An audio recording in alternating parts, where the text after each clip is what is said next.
welcome everyone. Thanks, Cohen, and welcome everyone to today's Islands webinar on sharing best practices on end-of-life vehicles management. I'm Melanie Ashton, and I'll be moderating today. Usually I'm here to give the opening remarks, so today I'm giving the opening remarks and moderating, so bear with me. But anyway, good evening and good afternoon to everyone, and good morning to our Pacific friends. It's my great pleasure to welcome you all here today to the Islands webinar on best practice sharing on end-of-life vehicles. Let me tell you a little bit about Islands, our program. The Global Environment Facility implementing sustainable low and non-chemical development in small island developing states, GEF Islands program, supports 33 SIDS across the Atlantic, Caribbean, Indian and Pacific Ocean to safely and sustainably manage chemicals and hazardous waste. A global project connects and facilitates SIDS to SIDS learning across and between project regions, including through dedicated communities of practice on the Green Forum and jeffislands.org, our knowledge management platform. As part of our approach to SIDS learning, over the next few years, GEF Islands is hosting webinars and training workshops on key issues that SIDS are facing in managing chemicals and waste. In these sessions, we aim to bring you insight, shared experience, and knowledge on how SIDS can progress low and non-chemical development pathways. We hope that these sessions will assist in identifying opportunities for SIDS and provide a space to share best practices and solutions. We're excited to have the opportunity to bring the SIDS community together through this medium and look forward to an animated discussion. So today, we're so pleased to be bringing together practitioners and recyclers from SIDS in the Pacific and the Caribbean regions to share experiences on end-of-life vehicle management. ELVs are one of the most visible and rapidly growing waste streams in SIDS. With no disposal options available, old cars and buses are found piled or discarded in otherwise pristine landscapes. The problem with ELVs, however, runs deeper than unsightly pieces of deformed colored metal left to rust in fields across island nations. Unless recycled and disposed of in an environmentally sound manner, ELVs pose significant risks, releasing persistent organic pollutants, including tetraBDE, PentaBDE and DecaBDE to ecosystems and human health. POPs are found in the plastic components in cars, including the dashboard and steering wheel, as well as in seats that are treated with flame retardants. And this is why Islands is involved in this issue. Essentially, Islands is here to help improve chemicals and waste management in SIDS, and this includes reducing the release of POPs through the current poor management or lack of management of ELVs. And so, with that brief overview, I'm very pleased to introduce today's webinar. For those that you have not attended one of our webinars before, we will hear from a series of panelists and then open the floor for comments and questions. This is intended to be an interactive space. We want to hear from you, and we hope that the session is informative, generative, and useful to your work. So thanks again for attending. And I'm very pleased now to introduce our first speaker, Alice Linney, who's going to be discussing the situation in Kiribati. Alice Linney is currently the program manager for the Kiribati Solid Waste Management Program. He's been a Pacific garbageologist for over 30 years, having written his first garbage book, Rubbish No More, for Pacific Island communities in 1992. He's worked in Kiribati a number of times over the years, setting up a deposit and refund scheme for cans and bottles in 2005, and a pay-as-you-throw prepaid garbage bag system in 2012. He's worked in every Pacific Island nation over the years, except Tokelau and the Northern Marianas, and normally lives off-grid in New Zealand with a collection of vintage motorcycles. So unfortunately, he won't be discussing the motorcycles, but welcome, Alice, and over to you. Thank you for being here. Thank you, Melanie, and thank you very much for inviting me today. As Melanie said, I'm in Kiribati, and I'll give you an outline of what we're doing here about ELVs. So we have a project here that has been collecting cars since November, and it's funded by the New Zealand Ministry of Foreign Affairs and Trade. And they purchased, as part of the program, a car baler driven by a diesel motor, and the collection trucks and a big excavator that loads the baler.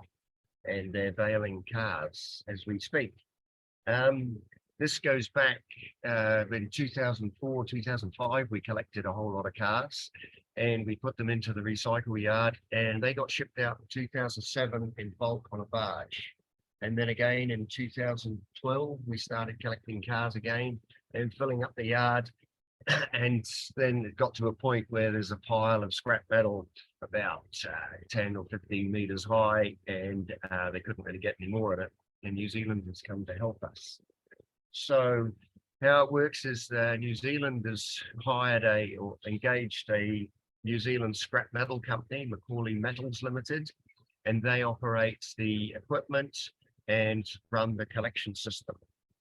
I work with the Ministry of Environment, and we work alongside them.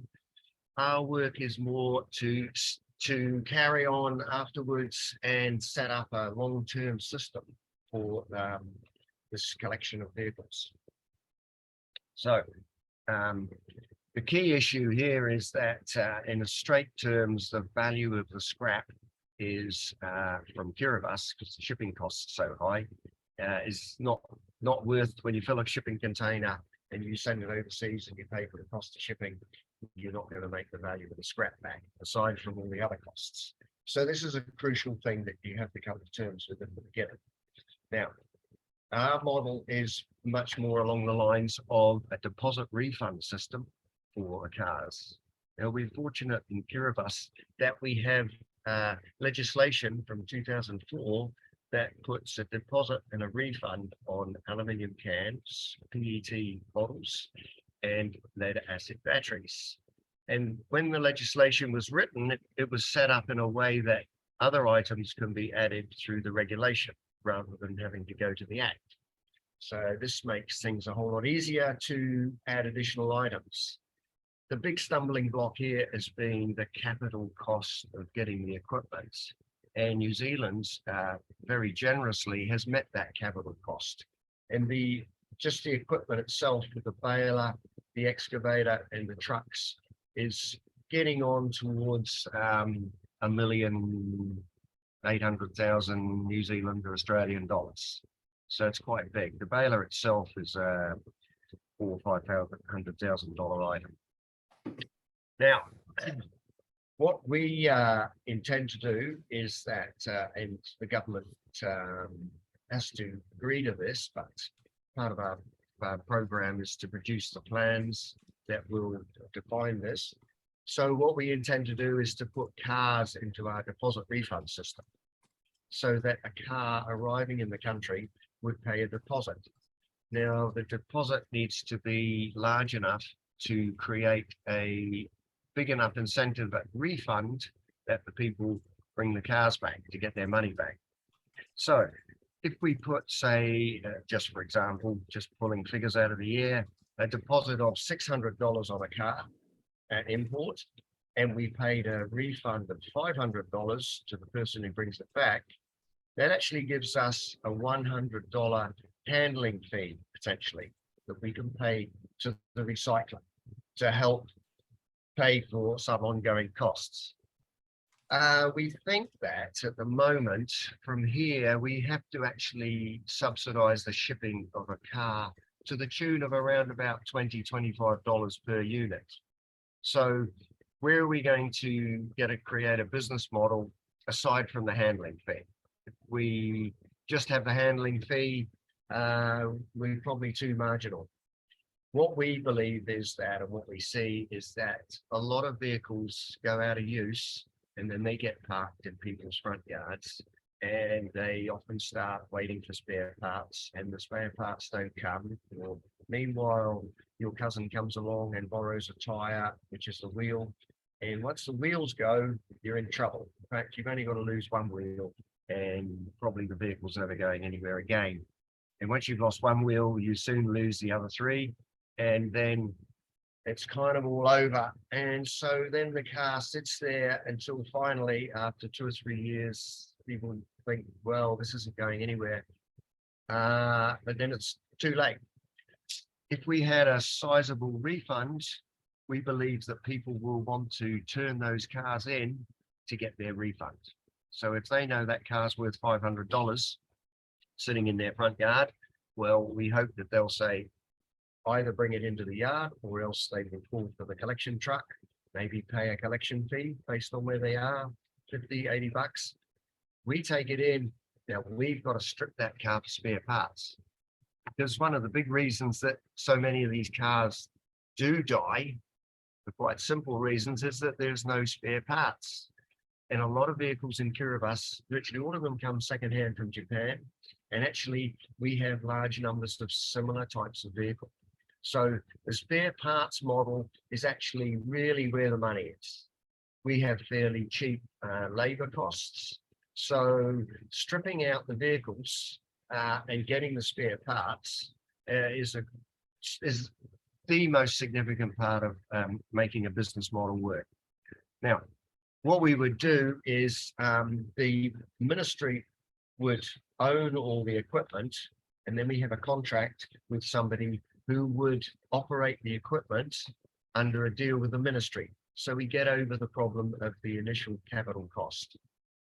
And then the other big element that's always been a challenge to come to terms with is being to clear up the legacy waste, which is all the cars that are lying around when you start. When you start a deposit refund system, you have all this stuff that's already there, which the easy way is that you would pay out your refunds on it and don't fight over whether it came in and when it came in. Now, because we've got this program going around picking up the cars, we're actually dealing with the legacy waste problem. So with the help of New Zealand, very generously, we actually have a situation where we've dealt with the legacy waste problem and we've dealt with the capital cost problem. And so really now it's about the legislative framework, which is largely in place, and then setting up a suitable business model to make sure that a local business can actually make money doing this and keep those cars flowing in. And we are looking at around about 1,000 cars a year coming into Kiribati right now. And one thing that we could potentially do to really clean up is if we started collecting the deposit, let's say in January the 1st, and we didn't pay any refunds for a year, and then after a year we started paying the refunds, we would also allow ourselves some quite strong capital there that we could use to tidy up any residual stuff that may get left behind after the project closes. Because the project isn't an open-ended operation, it has limits. It was set up pre-COVID, and since then there was a lot more cars gone into the system. So these are the sort of issues that we're dealing with. When it comes to the POPs, really it's largely, of course, there's the fluids, and we would set up a waste oil system. Excuse me. We're starting a whole new materials recovery facility. We're rehabilitating part of a landfill so that we can put up a new building. And when we set up this new building, which is the tenders closed, we've got some bids, we will have part of that building dedicated to car spare parts sorted and selling out those spare parts. And also we'll have waste oil collection and so on. I think I've run out of time. So thank you, Melanie. That's brilliant. Thanks so much, Alice. I think that it's really, really incredibly insightful to hear about your experience, and certainly in the work we've been doing on islands, we hadn't gotten to this spare parts being a key part of the value chain and the model. So thank you very much for that. One, you mentioned that 1,000 cars come into Kiribati a year. How many are deregistered, and is there a deregistration process for vehicles in Kiribati? There's a registration process, and you do see quite a lot of cars getting around without number plates.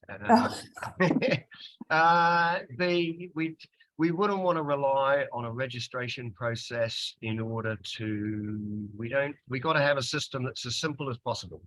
We don't necessarily need to track the vehicle, right? We actually, when you've got one of these revolving funds, we know from experience that you can actually put a lot of different things into the fund. The fund now, because it's been running for 20 years, is actually in a very healthy condition from the under-redeemed deposits over those 20 years. And that helps a lot too. Yeah. So, yeah, we're getting into the detail there, but simplicity is crucial. Don't make it, really, we work hard to try and drive out any complications, because the complications are where the trouble starts. Yeah, absolutely. And before we move on, just one further question. You mentioned about POPs, and we know that older vehicles contain, flame retardants in their seats and things like this. And we understand from the guidance that we have at UNAP that those vehicles shouldn't be, they shouldn't be put in like shredder flock and things like that, and landfill, and put in an unsanitary landfill. So I know you mentioned that you deal with POPs through the fluids, and that's, I guess, the general depollution process. But our slightly bigger concern with POPs is the flame retardants and the BDEs in the plastics. I think with the plastic elements, we can strip out the big lumpy plastics, trims and bumpers and things. We can bale them and ship them. Yeah, that's the crucial thing. You can also actually, at the moment, they're actually baling them and sending the lumps of plastic in with it. If they're still in the cars come in quite a variety of conditions at the moment, and they tend to go straight in the baler. Our system would be stripping the cars out a lot more. We have an active stripping system. So, yeah.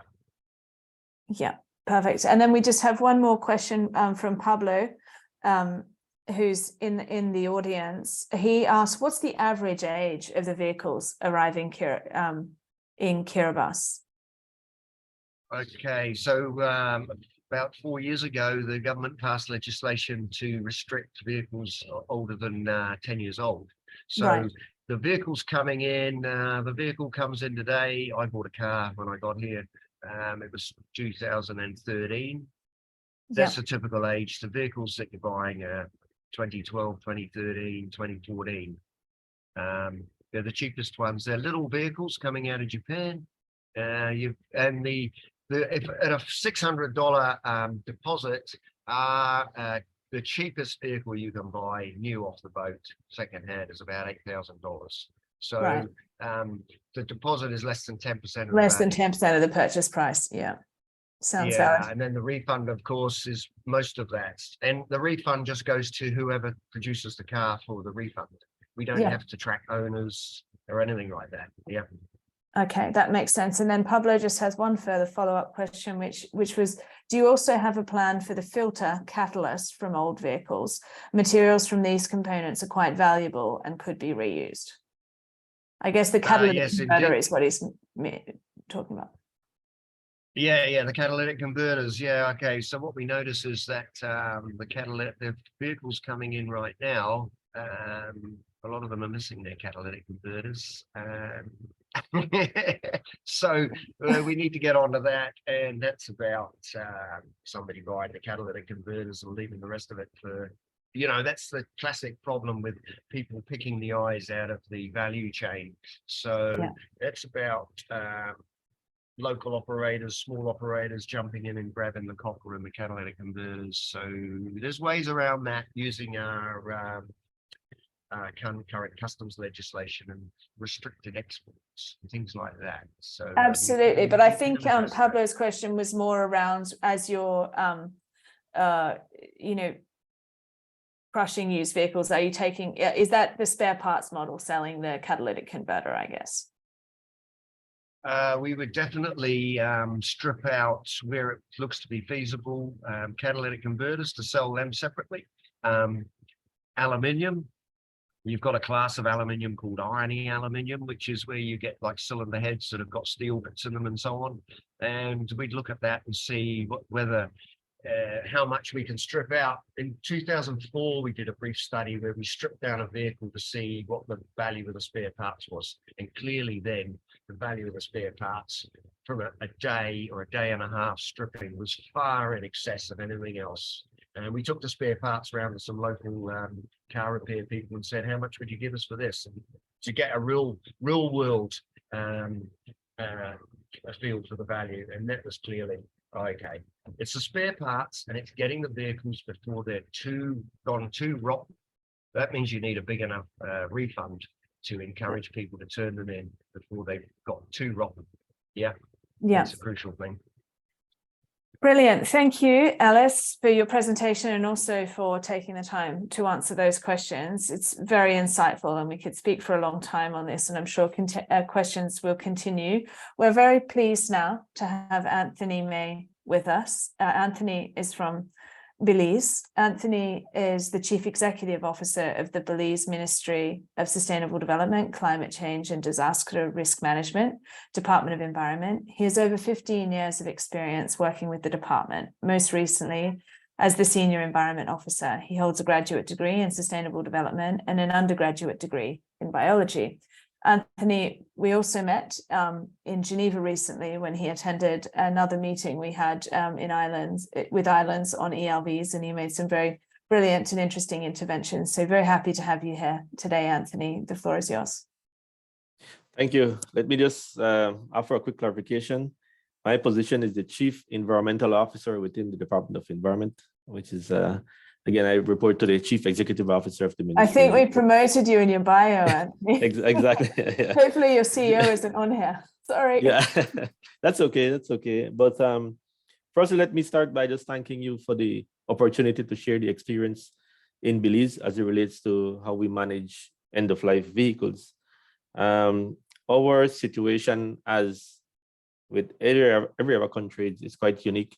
I was quite interested in the presentation given by Mr. Alice just now, and listening to the way how they manage their end-of-life vehicle is quite interesting because it's different than how we do it here.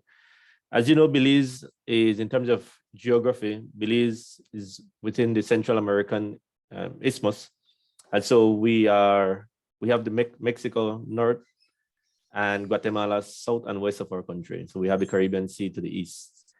I am mentioning, or at least describing, where Belize is because the fact of where we are kind of dictates how vehicles are imported into the country.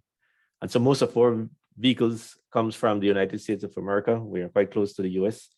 Most vehicles are bought by persons from, so the motor vehicle dealers in Belize would go to the United States, go to auctions and buy salvage vehicle, repair the vehicles, and then bring the vehicle to Belize and sell it locally.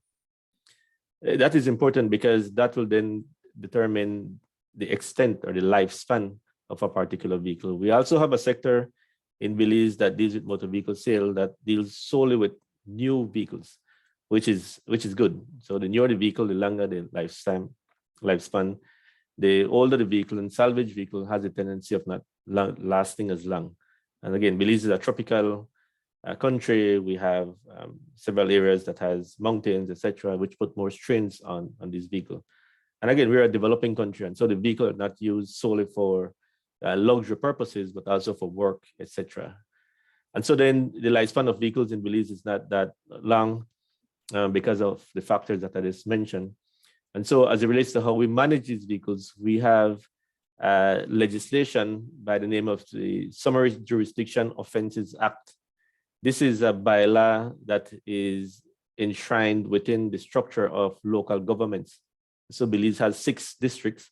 Each district has a particular local government, a governing body, and the governing body has legislation that deals with what is referred to as derelict vehicles. So derelict vehicle is defined as vehicle that has been abandoned by its owner. And so that legislation allows the municipal government to notify the owner of a derelict vehicle that the vehicle must be removed from a public area within 48 hours. If the vehicle is not removed, the local authority then has the authority to move the vehicle, dispose of the vehicle, and then pass on the expense of that disposal to the owner of the vehicle if the owner could be found. The legislation also calls for the local authority to be able to, after a period of time, notify or at least claim the vehicle as Crown property if no one basically shows up and kind of identify themselves as owners to the vehicle. And so once the vehicle becomes a property of the state, then only the ministry or the Minister of Finance could determine how that vehicle will be disposed of at the end of the day, because it becomes a government asset or a liability in this case, because it's a derelict vehicle. But in terms of the legislation, I think this is the primary legislation that deals with end-of-life vehicles. We also have other legislation such as the Environmental Protection Act and other environmental regulation that deals with end-of-life vehicle from a pollution perspective in terms of it being scrap metal at the end of the day. In Belize, we have a very, in fact, in maybe 2007, 2008, we had a very active scrap metal industry. At that time, we had over 70 companies or entities that were dealing with scrap metals from, again, a very small kind of level to mid-level and then higher level in terms of interaction with scrap metals. And so the way how end-of-life vehicles are managed in Belize is these scrap dealers would go around the various municipalities, identify old derelict vehicles, and then purchase these vehicles from the owner. They would bring them to a facility where the valuable materials will be removed and the non-valuable material in terms of waste will be separated. So in terms of the valuable materials, the scrap metal dealers classify them in two broad types. One is referred to the heavy metal scrap, and the other type is the light metal scrap. As the name implies, the heavy metal scrap are the metals that are very heavy in nature, very dense. The light metal scrap are, for example, the body of the vehicle, right? So the heavy metal scrap would be the chassis, for example, the motor itself, and the light metal scrap would be the casing and the body of the vehicle. Those two classifications on the market in terms of selling these material has different costs. The heavy metal scrap are more expensive. And I think currently the scrap metal dealers are getting about $300 per ton of heavy metal scrap. And the light metal scrap is around $290 per ton. I was informed that on average, the scrap metal dealer makes about $150 per vehicle in terms of end-of-life vehicle that is scrapped and sold. And so the private sector in Belize is what really drives the management of end-of-life vehicles. The government, for example, the Department of Environment, we provide regulatory oversight over how this activity is done. We ensure that the scrap metal dealers have environmental clearance with strict conditions with regards to how they collect, transport, store, dismantle, and then export of the scrap metal. The section of the process that requires strengthening in Belize is how the non-valuable material from these vehicles are managed. And so currently it is not being managed in the best way. There are some kind of stripping of these materials at the facility, and then they are being kind of piled up. Then eventually they would dispose of them when the pile becomes too much. They kind of dispose of them at the local dump site, etc., which is not the best practice. So what we need to do in Belize is actually work more with the private sector, because we already have a lot of legislation and regulation. What is lacking is enforcement. What is lacking is more public awareness. And what is lacking is also the incentives to allow the private sector to drive this industry more, to make it in terms of more environmentally sound management of these end-of-life vehicles. And so because of the context in terms of where Belize is, we also have the capacity or capability to export the scrap metal, for example, to Guatemala, to Mexico. And so again, the scrap metal dealers will look around to see where the price of the metal is highest. Several challenges have been identified by scrap metal dealers. One is that the price for metal on a day-to-day basis fluctuates. And they reported that a couple of years ago, the price per ton of scrap metal fell to about $90, which almost collapsed the entire industry. Because at $90 per ton, the industry is unsustainable. These scrap metal dealers have a operational cost, annual operational cost, with regards to, they have several employees, they have fuel they need to buy, they have, again, general operational costs. And if they are not able to meet that operational cost, then they would be operating in a deficit, and then that is not good for business. So one of the major challenges is the fluctuating cost of the metal over a period of time.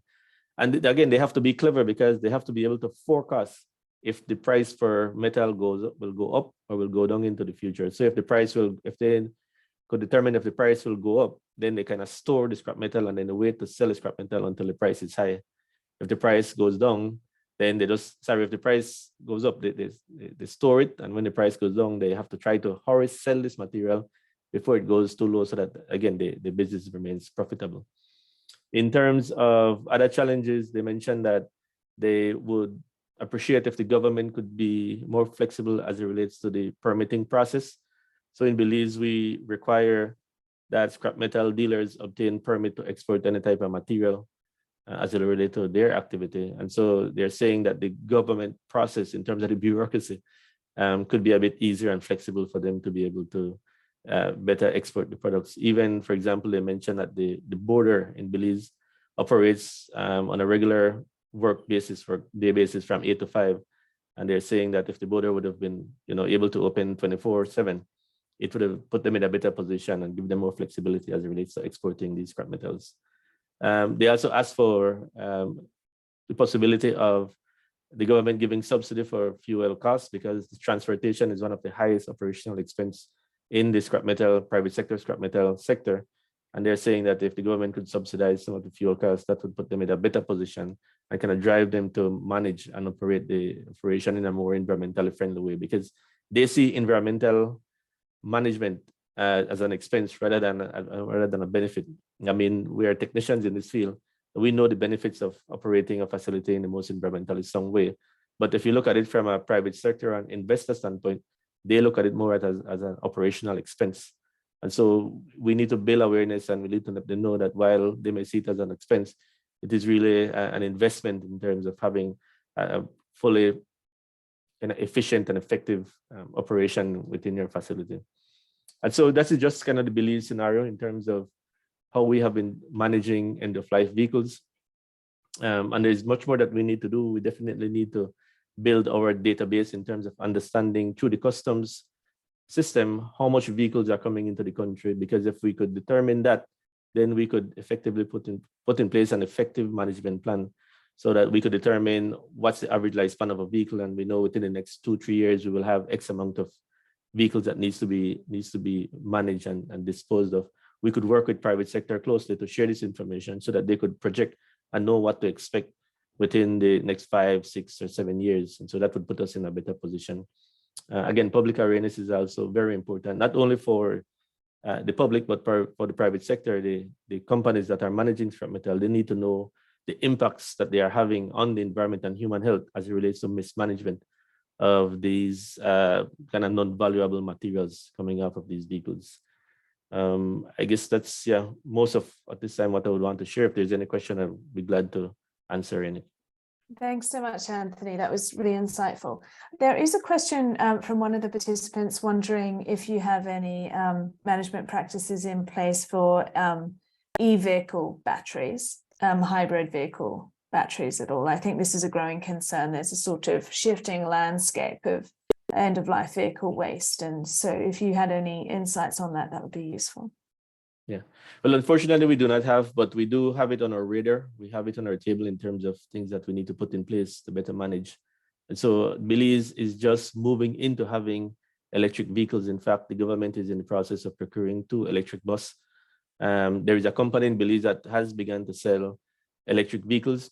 And so we are pushing our government to consider the management practice or guidelines or even policy and legislation to better be able to manage the high amount of batteries that we will have to deal with eventually. And so we are being told currently that the vehicles that we have in Belize, the average lifespan of the batteries that comes along with these vehicles is about 7 to 10 years. And so if the vehicles are just coming in now, we have a short period of time to be able to put something in place to manage these batteries correctly. Currently, we do have collection systems for other batteries, for example, regular vehicles, the regular batteries that vehicles use. We have a company in Belize that have a rebate system where if you bring in the expended battery, they will give you a discount on the purchase of new battery. And then they take that battery and kind of repurpose it, remanufacture it. They take out some of the valuables from it, and then what is that valuable, they just dispose of. So these are some of the practices that we need to expand and we need to strengthen as we move along. Absolutely. And then there was one further question as well, but I think you said you might not know this, and that's the volume of or the number of vehicles imported to Belize every year. Do you have that information, or is that what you're still working through with customs? Yep. So I don't have it readily at hand, but I could definitely get it from the customs department. This is something that we are planning to do. As you know, the customs system internationally is done through the ASICUDA world system. And so through Asikuda, we could just do a quick query and come up with that information. It's not difficult to obtain. Perfect. And then one of the other participants requested if you could perhaps share some of the legislation you have in place. And I think this is something we'll be in contact with you after, and we'll share. Excuse me, share it with the community generally. Sure. Yes, I could do that. And the legislation is quite interesting because especially the portion of it where if a derelict vehicle is not removed over a period of time and there's no one claiming a vehicle, the vehicle actually becomes property of the state. I think that's quite interesting. Yes, absolutely. Well, thank you so much, Anthony. It's been great. There'll probably be additional questions at the end of the session, but right now we're going to move on to some lessons learned from Tonga and Vanuatu, successes and practical challenges of private sector recyclers in end-of-life vehicle management. First, we're going to hear from Ofa Tuikolovatu from Tonga. Ofa is the Vice President of the Tonga Recyclers Association and co-owns Geo Recycling in Tonga since 2003. Geo Recycling is a solid waste management company that mainly deals with scrap metal. It manages old car bodies and scrap metal, which are mainly stockpiled in Tonga's Nuku'alofa Pili Quarry, which are collected and recycled by Geo Recycling. Ofa holds an MBA and postgraduate diploma for general managers and was awarded a Businesswoman of the Year award in 2007 by Westpac Australia. Thank you so much, Ofa, for being here. We look forward to your presentation and the floor is yours. Thank you. Thank you for the opportunity. And from a point of view from a privately owned recycling company, something that's never easy at all. And Alice Laney, I've been working with him very closely during the past years. We'll understand this where we are in the island. And there has never been a regulation in Tonga. However, there has been discussion about the car bodies, and private companies like myself and another one, we are the ones that the collection will come to us and to Tapuhia, which is our landfill. It's owned by the government. However, looking at the cars and the difficulties of having it regulated to have something like, it's been mentioned, like collecting levies and a deposit refund system. There has been some discussions, but I've spoken with our president, Simon Evoki of the Recycling Association.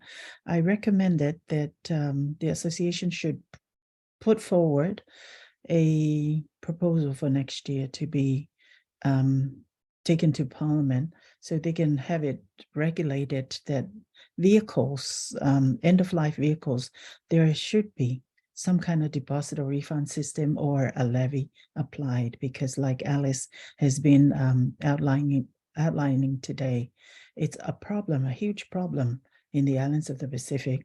And the vehicles, I understand that I've been asking one of my a broker that I use in Tonga, excuse me. There has been some discussion by government that during the past 15 years, the cars that should be arriving in Tonga should be restricted. However, it's been lifted. So it's still flowing in from Japan, mostly about 90% from Japan. And end of life is very short in Tonga, whereas it arrives and after a couple of years, 1, 2, even 3, and it's end of life. It's a huge problem.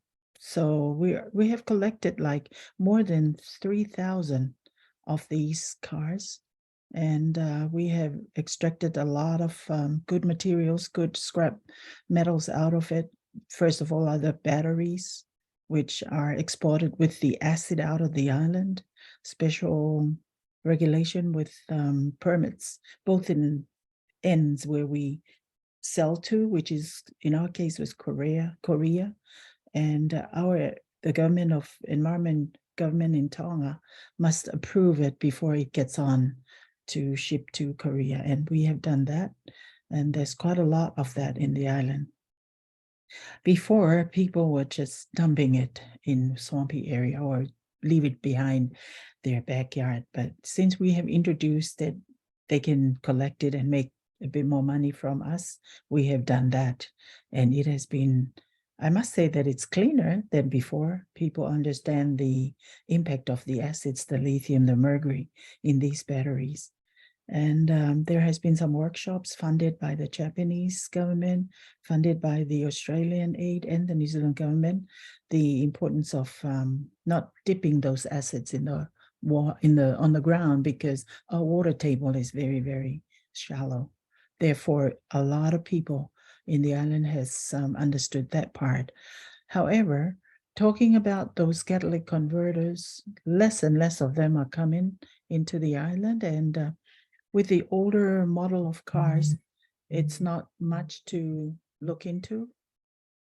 However, my understanding is that the later model of cars now are the ones that will have the most of the catalytic converters, but we were able to pull out a few and extract it and export it, as well as parts like Alice mentioned, the cast metals from engine heads. There is cast aluminum. There is a lot of copper from the wiring of each vehicle, which is people used to burn it before. And since we introduced the importance of not burning for it to go up in the to burn it, then people start to understand the impact of burning those copper wire. It's now, what we do is just pack it and send it like PVC, like that, on the containers that we export, and we're selling it to a company in Australia. What else? There's a lot of leftover fuel in these cars, which it causes fire in our collection during about 3 times in different years, but 3 times already that we have had some huge burning in our quarry. It's a quarry that we lease and we store the cars there. The metals like the tins and it's worthless. It doesn't have a good price like it is with the cast metals, with the cast aluminum and copper.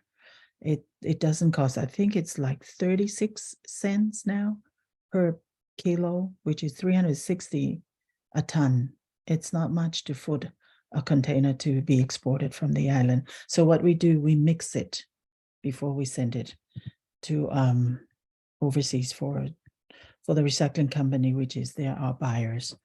I know that private sectors in Tonga are not equipped for these. We haven't had a car baler. We used to before, we just leased it from New Zealand, but has to return. But if there is one to be shipped, to be sent to Tonga, it will be clearing out, because Tonga has like the coronation and all those main events. There has been a lot of collection of cars outside in the front yard or the backyard. Like Alice said, it has been left there for spare parts. Unnecessary today because it creates a sight for sore eyes. And the working relationship with our government, I must say that it's there, but reinforcement between us, it's there too, because we needed the permits and they needed some data from us, and it's been provided. However, they're very cautious with our actions and what we do for toxic wastes and all of that, burning of wastes, and existing depollution practices. Like I mentioned, people start to understand the impact of having all these end-of-life vehicles sitting around in their backyard. And Tonga, Nuku'alofa especially, has been cleaned, I must say. I don't know if Alice has been in Tonga lately, but yeah, it has been cleaned. And the lessons that we learned, there's a lot of success as well as challenges. Pros and cons are there.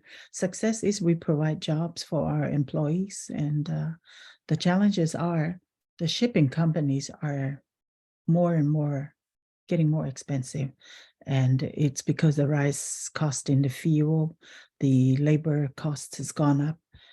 Those impacts yeah, it's a huge challenge for, especially Tonga is not in the route of the South Pacific where it's easier to get to anywhere. The main ports, you know, things are more expensive in Tonga because of that. Yeah, so those are the things that I remember, but we're targeting for next year with our association, Recycling Association, to propose a levy or a deposit refund system to government. So whenever a vehicle, this has been discussed by the Australian aid people that has been in Tonga helping with our landfill, but it never puts into regulation because they were busy with other things. And thank God that they helped us with that beautiful landfill, which it has a life term of, they expected 30 to 40 years. Right now, I don't think so. But yeah, that's what we're doing, and we'll be targeting on that. And if I can get some of the materials from today's Zoom meeting, it would be good so we can have benchmark with one of the islands in the Pacific for this proposal. Is important for our community and our Tonga as well as the South Pacific. Brilliant. Thanks, Topher. Thank you. That was a great intervention, and it's great to hear your experience. And yes, we'll certainly be, through islands and through the end-of-life vehicle community, be sharing these pieces of legislation that exist, because I think you're right, we can really learn from each other. There are a couple of questions from your very interesting presentation. The first one is, how many members does your recycling association have? So far, there's 5 of us now. 5. So 1 representative from government and the rest are private sectors. Okay. And are they all in 4? No, 4. 4 of Are us. they all in scrap metal or different recycling sectors? In scrap metals, yeah. Okay, 5 scrap. Great. Yes. And then Don Morris asked, what do you do with the tires, dashboards, plastic bumpers, those components of end-of-life vehicles as your process? Okay, we need to take a picture of the homes in Tonga. What they do, they flip it inside out, and then they cut it into designs. Then they paint it in different colors. And the women committees in communities, what they do is to encourage to fill it with soil. And for decoration outside the homes, then they plant their flowers or their vegetables, which is really effective. Yeah. Tonga has not had that idea to cut up the tires for playgrounds for little children. I think it would be very, very big sizes. It needs a shredder, a good shredder, and we haven't really decided on that, or somebody is coming up with an idea, because there has been some burnings of these before. Let's say 10 years ago. People were burning the tires, and you can just tell by looking at the black smoke. Yeah, and you tend to find them burning in landfills. Yeah, but it has been stopped because the Environment Department has gone out and they have enforced for people not to burn those tires. But that's what I know, that a lot of tire shops, they turn it, like I explained, and then they sell it for. It was 3 years ago, it was $5 for one that has been decorated and good for you to buy for your garden. Well, that would be wonderful if you could share some photos. I think we'd be all intrigued to see. And then there was one final question before we move on, and that was in relation to, you said that the Tongan community is well sensitized in the need to protect your very shallow water table. And one of the participants was asking if you'd actually developed any communication materials or on this that could be perhaps shared with others. Yes, there has been some workshops funded by the Australian government back in 2004 when they were building the landfill in Tonga. They had a very good coverage of trainings and workshops in the primary school level, where it was explained to the children, because they believe, and they taught us, teach everyone, that when we start with little children would teach the parents and adults. So yes, it's known in primary schools in Tonga that if you tip the batteries especially the batteries. It has been just thrown around without anybody recognizing how toxic, how bad it is for the environment. But today, yeah, the primary children in Tonga are taught, although it's not in the curriculum, but they have some special programs where they are taught that tipping a battery, these are the things that will come out of it. Most of them would know about the dangers that the mercury, the lithium, the lead has the impact, as well as throwing it out in the ocean, because it's been known that it's thrown in the ocean. So now people are very cautious with that. Okay, that makes sense.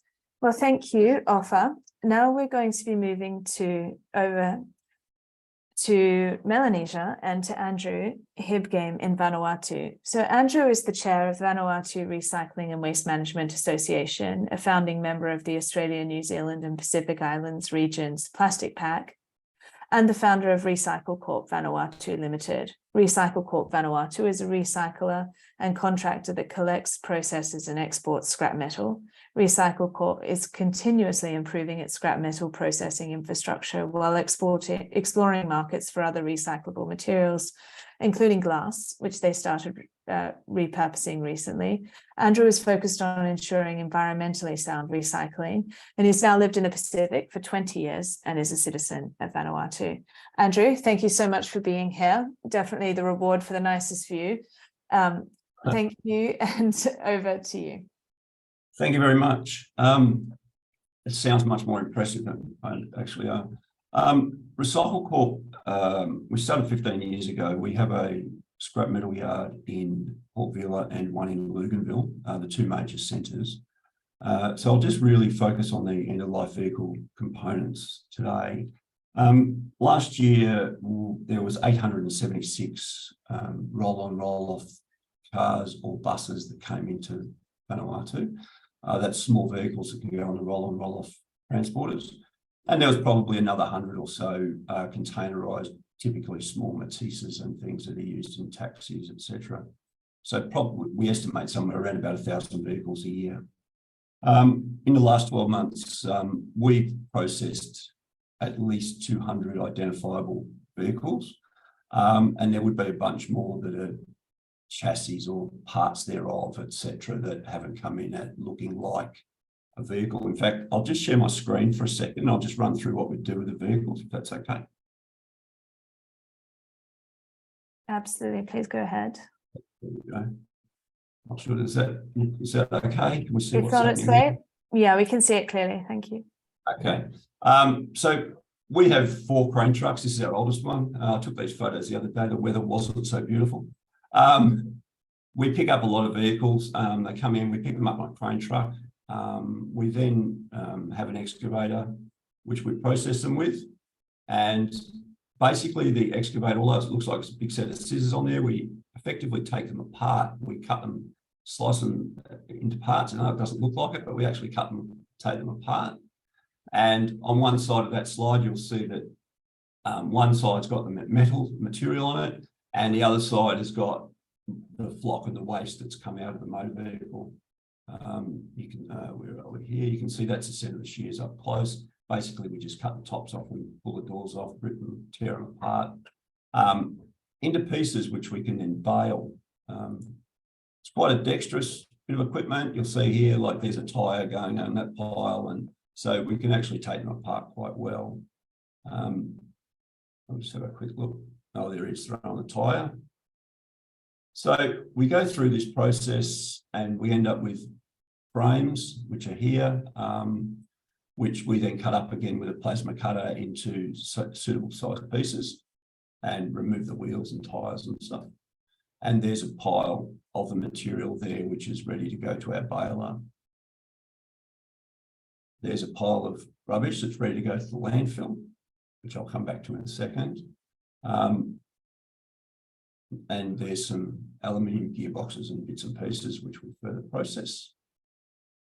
So I don't want to focus too long on this. So this material then goes to this machine, which we cut up and turn in. We break apart all of the cast aluminium so that we only sell the product is called tense aluminium. and we take all the steel out of it to maximise the value. Here's our old baler, small baler. We put the pieces in, throw the pieces in there, it squashes them up and gives us something that looks like this. This material, we can get about 25 tonne to a container. Typically, we sell the containers at 24 tonne. We've just upgraded our baler to this one here, which is actually a little bit smaller charge box, electric, because one day we might go the whole solar thing. But that gives us a bale that's about 25% denser, which is important when you're exporting from the islands, just to get the value. And the last photo I've got here is just a quick shot of our yard. You can see the back on a different part of the material that we take. I'll just unshare that for a moment if I can. Yeah, so basically, we are I'll just come back to the basic outline of the questions that I was asking. So the vehicles, we collect the vehicles. We don't pay for the vehicles. Sometimes, depending on the price of scrap, we may charge to collect the vehicles, and that is really a nominal fee. Somewhere when the scrap metal was at its worst price, we charged about $40 US to keep it in. So we've got 5,000 baht, and often it might be 1,000 baht or something like that. And at the moment, for the last 2 years, we haven't charged at all. We just collect them. So the operation is definitely economic. We export a couple of thousand tonnes of material a year, and there is absolutely zero support from the government or any local council, etc. I mean, they're flat out balancing their own budget without supporting our businesses. So we just made the business work and made our cost structure fit what we could get for the material.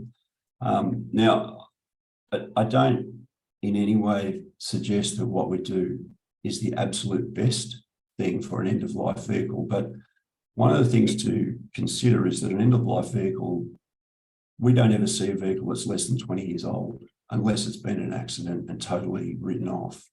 The thought of taking spare parts out of them or breaking them up or unbolting the seats out of them or whatever is just totally outside of reality. So once we've taken the valuable material out, and like Ophir said, we strip out the harnesses and we export all the various components. The flock or the seats and headlinings and dashboards and things currently go to the landfill, which we pay the government to take it and put it in the landfill. And we don't do any depollution of engines or shock absorbers, etc. For two reasons. One is that most of the stuff comes in a fairly degraded state, and when we export our scrap metal, the engine block, if it's a steel engine block, goes in its entirety. So we don't actually bother breaking it up, and the oil goes with it. The oil goes with the steel. That just and when we like the gearboxes and various other parts, we maximise the value by breaking them up. We send the steel with the steel and the aluminium with the aluminium, etc. It's not perfect. Shock absorbers go as they are, still with their oil in them, and we obviously don't want to break them. And that's just part of the 24 tonnes of material. And unfortunately, in the Pacific, we do get a Pacific discount for the quality of our scrap metal because it is contaminated. But we also get an additionality with the baled material because the bales are done by hand. And we've never been interested, it's just a different business model, but we don't see car baler as a good model because the value of the material is so low. Because when you bale a car, you're baling the tyres, you're baling all of the material with it, and you're paying to ship that to somewhere else that doesn't want it. And so you're automatically at a value where it just won't work. So if to talk about the current sort of value of material, the last HMS 8020, which is 80% heavy steel, heavy melting steel, and 20% bales, we got $400 and something a ton. And the last boxes of just bales, which we sent, we got 380 or something. So the discount is not so bad. Our place is a bit of a mess at the moment because we've just had a couple of cyclones, and so we've been baling a lot of cyclone waste, which is all roofing cover and stuff like that. So yeah, but so we're a little bit behind, and our collections aren't looking so good at the moment. We export to a range of destinations. Over the last 15 years, we probably exported to 15 or 20 different locations. Bangladesh is quite a good market at the moment. It is quite comfortable with the type of material that we have to sell. We are restricted because we don't have the volume of a singular grade of steel. If we had railway line and we were exporting railway line, then you'll get so much more per ton than what you'll get for mixed bales, which is the type of material we have. With the vehicles being about 20 years old, I would imagine that we are processing more vehicles now than came into the country 20 years ago, which is at least the age of the vehicles that we're getting. I don't see any problem at all with maintaining the operation to continue to grow to deal with the amount of cars that become available. To give an example, we never see a Hilux or a Land Cruiser of any age come into our yard because people keep fixing them. So, but one area that we would like to improve on is we've just procured a plastic baler, and we're building another warehouse. And so one area that we will be looking to move into is the export of bumper bars and perhaps dash material, if we can, plastic bumper bars and dash material. But the final, and I guess the final part of it is one of the useful things which we haven't invested in yet that would be good would be a shredder that we could use on site to break up the material before it goes to landfill, so we could put all the seats and any of that material that we got into it. But yeah, so are we challenges? I don't know, just the normal Pacific Island challenges of spare parts for equipment and machinery. One challenge at the moment, I would say, is there is definitely a challenge with labour at the moment, skilled labour, because we've got the RSE scheme, which is sucking all of the skilled staff out to pick fruit in Australia and New Zealand. That is definitely having an impact on the general supply of labour, particularly things like crane truck operators and things like that. And successes, I guess we are successful in that it is a profitable business. And sorry, Andrew, I think Spanish is coming through on the English channel. Cohen, are you getting this? The audio was fine, so we can move on. The audio is okay. Sorry, go ahead, Andrew. It was Spanish coming through on English for me. So. Sorry, I'm pretty well finished anyway. I guess my presentation was quite different to the other ones, but yeah, so mine was much more about the practical reality of it. But yeah, there you go.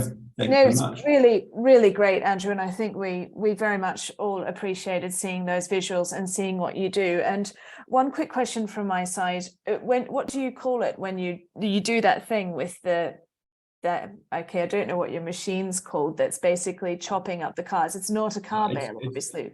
No, it's a bounty shear. It's a mobile. They're called mobile shears. Mobile shears. So your process is really driven by the mobile shears first, breaking things up, and then you're baling. Yes, in our location in Santo, we don't have an excavator and shear because it's not big enough. So we cut the cars up with a plasma cutter. Right. To people, which effectively is it's a similar process. It's a little bit more tedious though, because you have to remove material, a bit more material because of the potential fire risk. But the plasma cutter is very cheap. It's a really, really good option for remote locations because it's self-contained generator. We have a generator, compressor, etc. We've got 4 of them, and we just move them around to cut things up and process material. Okay, that makes sense. And I had just, from the environmental management perspective, that flock that you're thinking about eventually shredding, that you currently said goes to landfill, that's, I guess, what we're concerned about, contains some POP. So is that going to the landfill in Port Vila at the moment? Yes, it is. And is that a sanitary landfill? No. Yeah. Okay. So this is something we want to think about in the future. I certainly get your take on that, but the flip side is it's not very sanitary when the car sits in someone's front yard. So I think it's probably a better option after we've. I think you're right. I think we're really struggling and grappling ourselves with these guidelines. So I'm just trying to figure out what's going on, not passing judgment, just trying to understand. Yeah. Okay, and then another one of our participants had a great question asking if there are any small scale industries working in Vanuatu that use the scrap. You mentioned, you're shearing it and you're baling it and you're exporting it, but is there any onshore demand for scrap of any type? Not really. We give away spare parts to people that want them. They can come and take what they want. We're not interested in trying to. That's not part of our model. But there's actually very, very little industry here. So what would they imagine as comes out of a car that you could use? Other material that is a different part of our business, but there's not really much that comes out of a car that someone can use. Yeah. Okay. Perfect. All right. Well, thanks so much. We're going to move on to our final speaker now, and that's Melissa LeBlanc from Antigua and Barbuda. Melissa is a project coordinator at the Antigua and Barbuda Ministry of Health and Environment, Department of Environment. Her projects include the Jeff Sustainable Low Emissions Island Mobility Project, Irina Renewable Energy Roadmap for Antigua and Barbuda, and the transformation of the water and health sector, where she helped procure 500 kilowatts of solar PV kits that are valued at $2 million USD. Prior to this, she administered roadworks and construction projects, as well as helps report impacts of the Department of Environment's wind and solar projects, and prepared Antigua and Barbuda's transition to electric vehicles. So we're shifting focus a little bit here into the e-vehicle space. So thanks so much, Melissa, for joining us today. The floor is yours. Thanks so much. Thanks so much for having me. Hi, everyone. Good morning, evening, afternoon. Nice to be with everyone. So yeah, as Melanie said, shifting a bit, but also coming back to the end of life vehicle problem. To put it, well, to give the context, Antigua and Barbuda revised its nationally determined contributions in 2021. And as part of those revised NDCs, we had some electric vehicle targets. So, of course, the idea, eventually is 100% electrification, but we're looking at how do we get there? So the first thing would be by 2025, we wanted to limit the import of new internal combustion engine vehicles into Antigua. And then we also have another goal of having 100% electric vehicles in the government fleet by 2030. The project that I coordinate that Melanie would have mentioned is an electric vehicle project funded by the Jeff that is focused on facilitating the electric vehicle transition in Antigua and Barbuda. So it has 4 components. First is focused on stakeholder engagement, looking at relevant studies, policies, regulations to enable electrification. The second is a pilot project where we are piloting 2 taxis and 2 buses in our public transport fleet. The third is looking at expanding the electric vehicle infrastructure, so looking at EV charging. And finally, and what makes us, I guess, relevant here today, is long-term environmental sustainability of the transition. So, as part of our goals, we're saying we want to eventually be 100% electrified. As it is right now, we have about approximately 50,000 vehicles actively working on the island. And we can't say that for the transition, we want 100,000 vehicles on the island, which essentially would be us replacing 50,000 ICE vehicles with 50,000 electric vehicles. So it really brought forward the question of what are we really going to do with these 50,000 vehicles?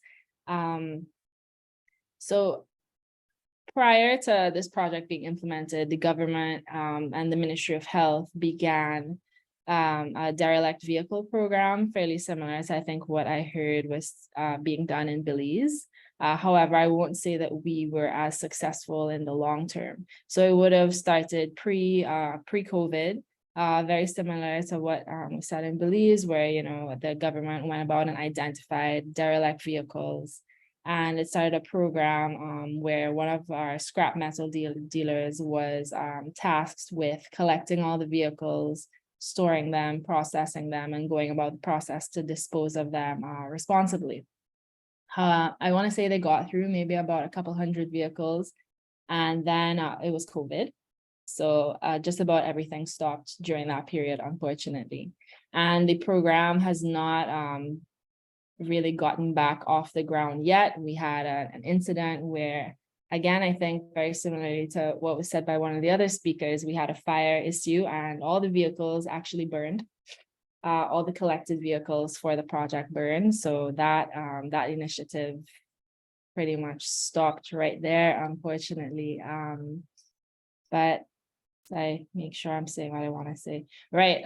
So as part of the project, we've had several consultations with key stakeholders in the industry. So that would be recycling companies, scrap metal dealers. Different to what was said by the other speakers, our industry is largely unregulated. So the scrap metal dealers operate and they do their business. That also, a lack of regulation also lends itself to different issues in the country. For example, again, like what was said by another speaker, we have a large number of used vehicles being imported into Antigua, which means that we have to deal with their end of life, again, similar to other islands. I want to say about 75% of the vehicles imported annually, and I think it's about 6,000 to 7,000 vehicles are imported annually. 75% of them are in fact used vehicles. So we do have a large used vehicle problem, and we're here promoting electrification. Now, the idea is that by banning the import of new internal combustion engine vehicles, we then force electrification in a way that isn't too costly for the people of Antigua and Barbuda. So we want to continue the used vehicle imports because that's how people can afford transportation. I can't tell you you're used to paying $10,000 to buy a car and now you have to buy a brand new electric car at $100,000. That's not going to work at all. So with where the assumption really being that because the developed markets really, we're net importers, so the developed market informs a lot of what we end up doing in Antigua. So when the different European countries, etc., they've made their mandates that everything will be electrified by a certain point in time. So when they start exporting their used electric vehicles, then we will now have their used electric vehicles. But that then invites the problem, of course, of what's happening with the batteries. What does that look like in the long-term disposal of batteries? And that conversation, we've had, I think, about 2 or 3 meetings so far with our stakeholders that are in the industry about what are we going to do with that? What is that going to look like? And in all our meetings, we come up with the same, it comes back to the same thing, we are struggling with financing. We're a developing country. Who is going to finance and support dealing with these vehicles, this vehicle problem, the new vehicle problem, the new battery problem. We also have the issue of scale. So again, a small island, how profitable can a business be in Antigua when we really don't have that many vehicles? So after we, address our vehicle problem, say we do get the financing and we do address our vehicle problem that probably is addressed in a 5 to 10 year span, how many derelict vehicles are we producing in a year to continue that business? So an idea, again, that has come up in several meetings is it would be really good if we could have a regional hub for these vehicles, whether it's within the larger Caribbean region or if it's just within the Eastern Caribbean region, which has a really good working relationship. If we can have a storage hub or an island hub that is assigned to deal with these derelict vehicles, instead of us individually trying to address those problems ourselves. Yeah, so I think I'd stop right there and the kind of re-emphasize my last point that I think the islands really need to cooperate on how we're gonna address this problem and look at regulations to limit the problem as well. So I'll stop right there. Thank you. Thanks so much, Melissa. That was great. There are quite a few questions on your presentation. So we are getting close to the end of the webinar, so I'm going to go through them quite quickly. The first one, I think everyone raised their eyebrows at the fire, and a couple of people just weren't quite clear what caused the fire. If you could just perhaps that. Honestly, I wish I could tell you. I was not directly involved in the project, and I was speaking to the project coordinator, and she told me all the cars went up in flames. But it's kind of, what I would say is that so it was stored very close to the dump or in the area of the dump, and the dump, I want to say, spontaneously combust due to the fluids that are in there, and also if there's a high organic fraction in the dump site, you get so I can't tell you why it happened, what happened, but it combusted into flames, and that was not good practice, good management, but it did happen. Mm-hmm. Just I mean, it's a lesson for everyone, isn't it? And something to be aware of. Yeah, we have to be the person that was assigned to the task, that it really should have been within their responsibility to ensure these vehicles were stored safely and correctly. However, clearly that's not what happened, as they all went up in smoke. Okay. And John asks, where is John's question? It just moved. Sorry, just bear with me. Well, Chandel asks, is there a potential for using vehicle waste as a backfill for coastline, to address coastline erosion, if there was appropriate regulations and frameworks? Is that something you're moving towards? It's not something that we have considered just yet. However, coastal erosion is a major problem that we're dealing with.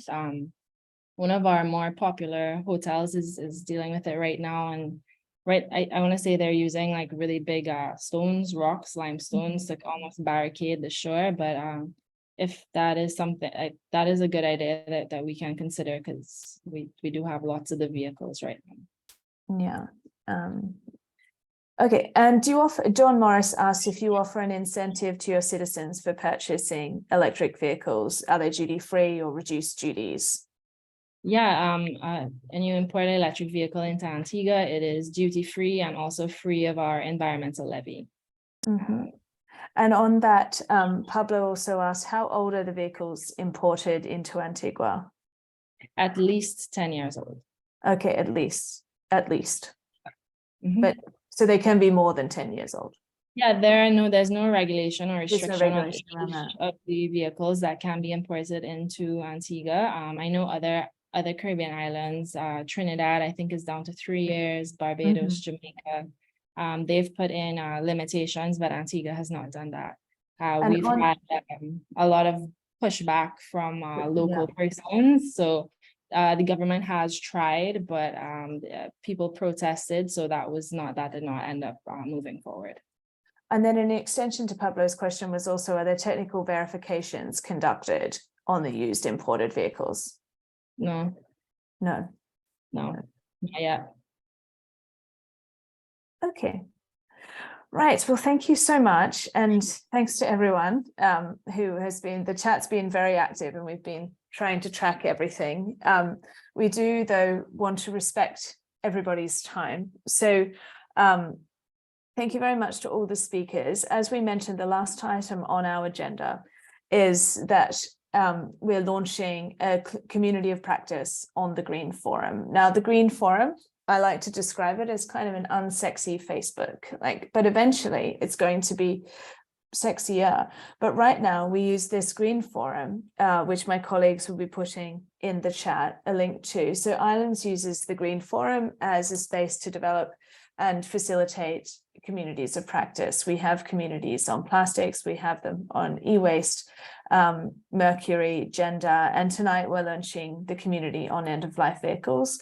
The aim is to bring practitioners from across SIDS together to be able to share information. I mean, we all saw Andrew's pictures tonight. We've heard wonderful experiences from Alice, from Offa, from Anthony, and from Melissa, and we want to continue to be able to find each other easily and to exchange. So we do hope, there's been over 100 people on the webinar tonight and a very active chat. So we'd like to invite everyone to please do join the Green Forum and join the community of practice. And if your question hasn't been answered, put it in here and we'll make sure it's responded to. If you have great photos from the field on dismantling end-of-life vehicles, please share them. This is a space to share. And when we gather all of the regulations and legislation that we've heard about for managing used vehicles, we'll also share these here. So please do join us there. My colleague Clara is the captain of the Green Forum for us, and she'll be reaching out to everyone who attended the webinar anyway with a personal invitation. So with that, thank you so much, Alice, Andrew, and Anthony and Melissa and Ofa tonight. It's been wonderful having you here. Amazing to hear all of these firsthand experiences on managing end-of-life vehicles. Inspiring to see what everyone's doing. We have a lot of work to do, but I think there's such good ideas, and we have this modality to learn and share with each other over the next few years. So I really do look forward to that. And with that, say thank you and good night, and please stay in contact. Thanks, everyone. Thank you, everyone. Bye. Thank you. Thank you. Bye-bye. Thank you.